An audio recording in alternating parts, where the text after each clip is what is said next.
2 Samuel 3. Now there was a long war between the house of Saul and the house of David, and David grew steadily stronger, but the house of Saul grew weaker continually.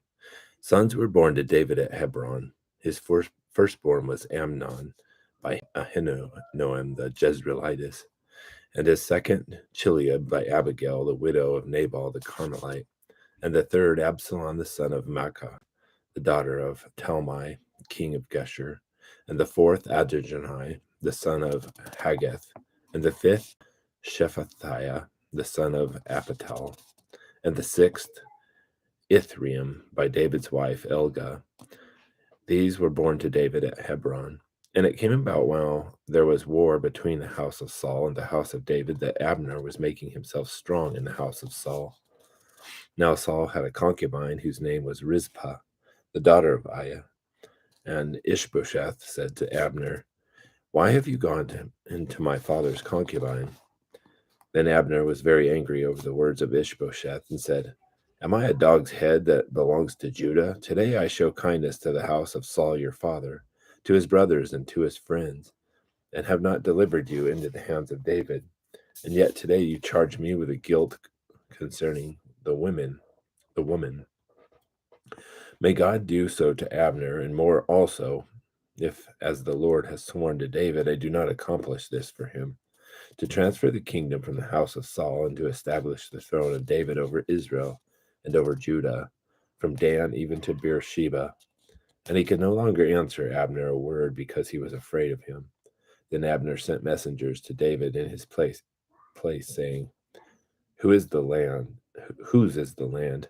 Make your covenant with me, and behold, my hand shall be with you to bring all Israel over you.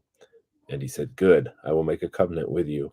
But I demand one thing of you, namely, you shall not see my face unless you first bring Michal, Saul's daughter, when you come to see me.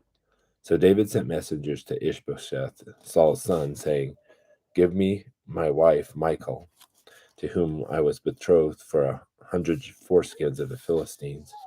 And Ishbosheth sent and took her from her husband, from Paltiel, the son of Laish. But her husband went with her, weeping as he went, and followed her as far as Bahurim. Then Abner said to him, Go, return. And so he returned. Now Abner had consultation with the elders of Israel, saying, In times past you were seeking for David to be king over you. Now then, do it. For the Lord has spoken to David, saying, By the hand of my servant David, I will save my people Israel from the hand of the Philistines and from the hand of all their enemies. And Abner also spoke in the hearing of Benjamin. And in addition, Abner went to speak in the hearing of David in Hebron, all that seemed good to Israel and to the whole house of Benjamin.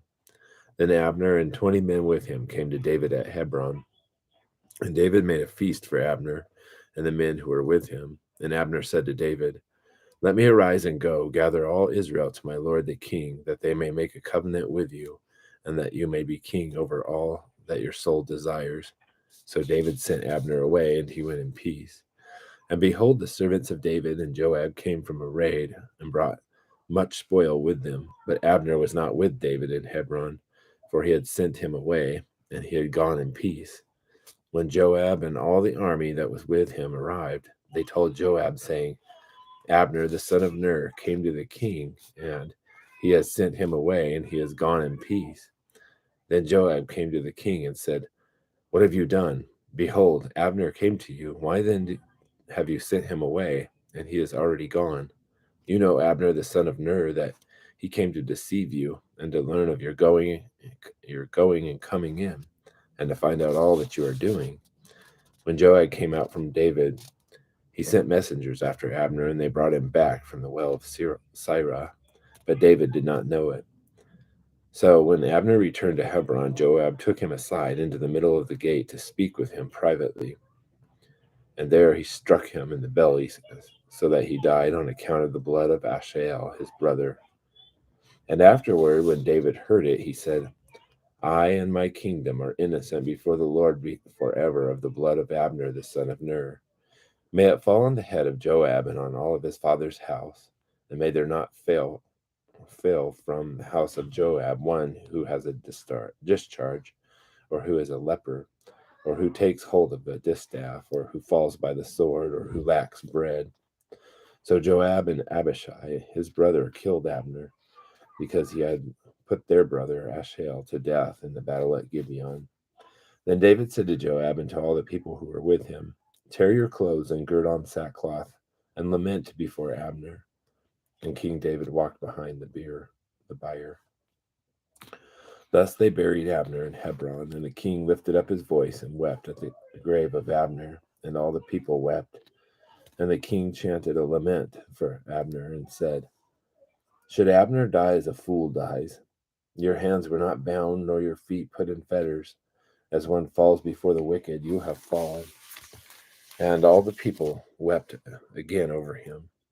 Then all the people came to persuade David to eat bread while it was still day. But David vowed, saying, "May God do so to me, and more so, if I taste bread or anything else before the sun goes down." Now all the people took note of it, and it pleased them, just as everything the king did pleased all the people.